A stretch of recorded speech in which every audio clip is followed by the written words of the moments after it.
بہت اہم بات ہے, اس کو نوٹ کر لیں. جو ذہنی مریض ایک دفعہ بن گیا, شاید لاکھوں میں کوئی ایک صحیح ہو جاتا ہے. اگر وہ صحیح بھی ہوتا ہے تو پورا صحیح نہیں ہوتا, تھوڑا سا پاگل رہتا ہے وہ. اور آپ دوسری یہ بات نوٹ کر لیں کہ پاگل تھوڑا بھی بہت ہوتا ہے. یہ بہت ہے, آپ اس کو مذاق نہ سمجھیں, یہ دین کا حصہ ہے یہ باتیں. پاگل تھوڑا سا بھی, بولو بھائی, بہت ہوتا ہے. پاگل میں تھوڑا بڑا نہیں ہوتا. جو تھوڑا سا پاگل ہے وہ تھوڑا سا نہیں ہے, وہ کسی بھی وقت کچھ بھی کہہ دے گا. تو اس لیے سب سے زیادہ حفاظت کس چیز کی کرنی ہے؟ دماغ. تو میں آپ کو 2 چیزیں بتاتا ہوں جن کو اگر آپ ذہن میں رکھیں گے نا تو انشاءاللہ دماغ, یعنی جن چیزوں پر عمل کریں گے دماغ سیٹ رہے گا. نمبر 1, نیند میں کبھی کمی نہ ہونے دو. نہیں یاری بات یار بھائی, نیند کیا کرنی ہے؟ ایسی کی تیسی, جو مرضی کام اہم سے اہم رہ جائے, پہلے کیا ہے؟ نیند مکمل ہو. پہلے کیا کرنا ہے؟ نیند آ رہی ہے, تھکا ہوا دماغ, سارے کام ایک طرف, پہلے سوؤں گا میں, جاؤ جو مرضی ہو. بھائی وہ شادی میں جانا تھا, وہ ولیمے میں جانا تھا, وہ کیا کہتا رہے, ہم نے پہلے کیا کرنا ہے؟ کیونکہ نیند کی سیٹنگ آؤٹ ہو جائے نا, بس دماغ گیا. دماغ کہاں جائے گا؟ میں نے اپنی زندگی میں کئی لوگ اسٹریس اور ڈپریشن کے مریض دیکھے ہیں جو نیند پوری نہیں کرتے تھے. نیند اتنی صحت کے لیے ضروری ہے کہ روٹی اور پانی اتنا ضروری نہیں ہے. بھوک, اگر دیکھو نیند سے بڑھ کر کوئی چیز ہوتی نا تو اللہ تعالیٰ رمضان میں ہمیں کہتے ہیں نیند پوری نہ کرو, روٹی کھاتے رہو.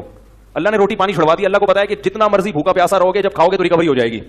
کوئی 3 دن بھی بھوکا پیاسا رہے نا, جسم کو کوئی نقصان نہیں ہے. جب کھائے گا تو دوبارہ فٹ فاٹ ویسے کا ویسے ہی ہو جائے گا. کھانے سے بیمار ہوتا ہے, بھوکا رہنے سے بیمار نہیں ہوتا. لوگ کھانے کو فوکس کرتے ہیں صحت میں, نیند کو فوکس نہیں کرتے. اللہ کرے یہ بات کسی طرح دماغ میں اتر جائے, کیونکہ اس کا ہمارے دین سے بڑا گہرا تعلق ہے. آپ کا دماغ سیٹ نہیں ہوگا, آپ نہ اللہ کے حقوق ادا کرو گے نہ بندوں کے حقوق. کیونکہ جو آدمی ڈپریشن کا مریض ہوتا ہے نا, وہ گھر میں بھی چک چک پک پک لگا کے رکھتا ہے, خود بھی ڈپریشن میں آئے گا اور بیوی بچوں کو بھی ڈپریشن میں ڈال دے گا. بد اخلاق. نبی صلی اللہ علیہ وسلم نے کیا فرمایا؟ قیامت کے دن سب سے زیادہ میرے قریب وہ ہوگا جس کے اخلاق سب سے اچھے ہوں گے. تو اخلاق کے اچھے ہونے کے لیے چیمبر کا صحیح ہونا ضروری ہے. ٹھیک ہے نا. دیکھو بچوں کی نیند پوری نہیں ہوتی, کیسے چڑچڑے ہوئے ہوتے ہیں, خام خامی چیزیں اٹھا کے پھینک رہے ہیں. اور جب بچہ رات کو اچھی طرح سو کے صبح اٹھتا ہے, کیسا خوشی خوشی پھر رہا ہوتا ہے, حالانکہ صبح کے وقت اس نے کوئی اخلاق پر بیان نہیں سنا ہوتا. جب اندر سے سیٹ ہوتا ہے نا انسان, تو خود بخود خوش مزاج ہوتا ہے, وہ ہر چیز میں دل لگتا ہے اس. تو اخلاق تو دین کا بہت بڑا حصہ ہے نا.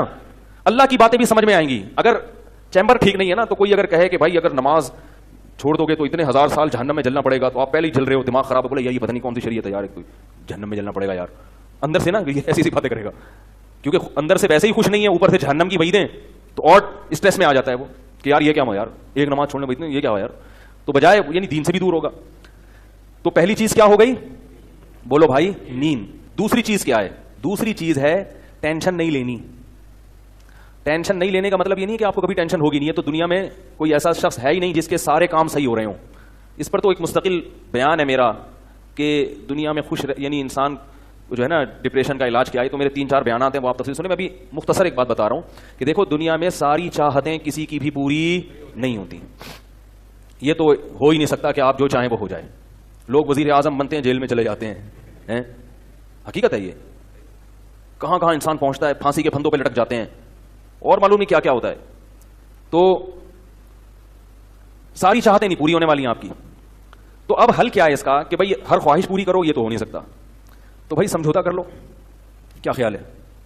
جب بھی کوئی مصیبت آئے, پہلے تو کوشش کرو مصیبت نہ آئے. اپنی حماقتوں ایسی کام نہ کرو جس سے ٹینشن والا معاملہ پیدا ہو. میں نے بتایا تھا نا جمعے کے بیان میں, لڑکیوں سے دوستی لگانا, یہ چیزیں آپ کی ٹینشن میں اضافہ کریں گی, کمی نہیں کریں گی. حقیقت ہے یہ. تو یہ کام, چرس پی رہا ہے, چرسیوں میں اٹھ رہا بیٹھ رہا ہے, چرس پینے سے ٹینشن بڑھتی ہے, کم نہیں ہوتی. جب نہیں ملے گی تو پاگل ہوگا نا. تو وہ کام, ایسے کام کرنا جس سے آپ غریب آدمی ہو لیکن رہنا اپنے مالداروں کے علاقے میں شروع کر دیا, اس سے ٹینشن بڑھے گی, احساس کمتری کا شکار ہو جاؤ گے. یار اس کے پاس بھی گاڑی, یار اس کے پاس کروڑا, میرے پاس رکشا. تو ایسے علاقے میں جاؤ جہاں سب کے پاس کیا ہے؟ رکشا ہے. دکان پکوڑوں کی ہے اور سوچیں کروڑوں کی. یہ خام لوگ ٹینشن میں آئے ہوئے ہیں. میں نے ڈیفنس کے لوگوں کو بھی ٹینشن میں دیکھا ہے. 1000 گز کا بنگلہ ہے, کروڑوں روپے کما رہے ہیں مگر ٹینشن میں. یہ میں ہوائی باتیں نہیں کر رہا, لوگ آتے ہیں کیوں ٹینشن میں کہ پڑوسی کے پاس اس سے بھی زیادہ ہے. تو یہ ٹینشنیں قدرت کی طرف سے نہیں ہے, یہ آپ کی اپنی پالی ہوئی ہیں. تو حدیث میں نبی صلی اللہ علیہ وسلم نے فرمایا, دنیا میں ہمیشہ اپنے سے کمتر کو دیکھو. یار میرے پاس رکشا ہے اور فلاں آدمی قسطوں پہ بھی رکشا خریدنے کی صلاحیت نہیں رکھتا. سڑکوں پہ فٹ پاتھوں پہ پڑے ہوئے ہیں. 3-4 دن پہلے صدر گیا میں تو دیکھا فٹ پاتھ پہ لوگ پڑے ہوئے ہیں. میں نے کہا یار یہ بھی لوگ ہیں, نہ گھر ہے نہ بال بچے.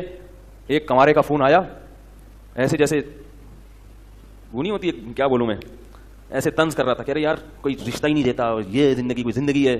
تو میں نے سوچا, میں نے کہا دیکھو وہ جو صدر میں فٹ پاتھ پہ پڑے ہوئے ہیں نا, ان کو کوئی دے گا رشتہ؟ میں نے کہا تمہیں ابا نے گھر میں رکھا ہوا ہے, روٹی پانی پنکھا سب مل رہا ہے, دعا کرتے ہیں اللہ کوئی انتظام کر دے. نہیں کر رہے تو ان لوگوں کو دیکھو جن کو روٹی پانی بھی نہیں مل رہا. تو اپنے سے کمتر کو دیکھا جائے دنیا کے معاملے میں, اس سے آپ احساس کمتری کا شکار نہیں ہوں گے. تو ٹینشن ختم کرنے کی ایک بہت بڑی ذریعہ یہ ہے کہ اگر پھر بھی کوئی مصیبت آ گئی تو تقدیر کا سوچا جائے کہ جو چیز مقدر میں ہے وہ ٹل نہیں سکتی. اور دنیا مسافر خانہ ہے, یہاں اگر ٹینشن ہے تو وہ بھی عارضی, یہاں کی خوشی بھی عارضی. تو ہم بہت ساری چیزوں کی ٹینشن لیتے ہیں جو ہمارے اختیار میں نہیں ہے. پیٹرول مہنگا ہو رہا ہے, بیٹھ کے خام خام میں پریشان ہے. بھائی تم سے پوچھ کے تھوڑی مہنگا ہوا ہے. غم کرنے سے اگر وہ سستا ہو جائے تو رو. میں اپنا میرے پاس تھی کاواساکی جی ٹی او 125. آپ کو پتا ہے کیا بائک تھی وہ, ہم نے بھی بڑے شوق پالے ہیں ایک زمانے میں. میں اس میں پیٹرول ٹھیک ٹھاک ڈلتا تھا. اب جب پیٹرول مہنگا ہوتا تو سب سے زیادہ متاثر میں ہوتا تھا اس سے. 50 والوں کو کچھ نہیں ہوتا تھا. تو میں ایک دفعہ پیٹرول پمپ گیا, میں نے پیٹرول ڈلوایا اس میں, تو اس نے کہا وہ 5 روپے پر لیٹر بڑھ گیا ہے.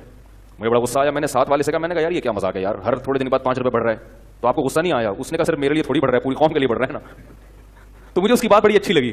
اس نے کہا میرے اکیلے کے لیے بڑھے تو مجھے غصہ ہے, سب کے لیے بڑھ رہا ہے تو چلو ٹھیک ہے. اس دن کے بعد سے اب تک پیٹرول بڑھنے پر مجھے غصہ نہیں آیا. میں یہی کہتا ہوں یار مجھے ٹینشن لینے سے کیا ملے گا, 100 روپے لیٹر بڑھ جائے, زیادہ زیادہ یہ ہوگا, بہت زیادہ بڑھے گا تو گاڑی بیچ دو.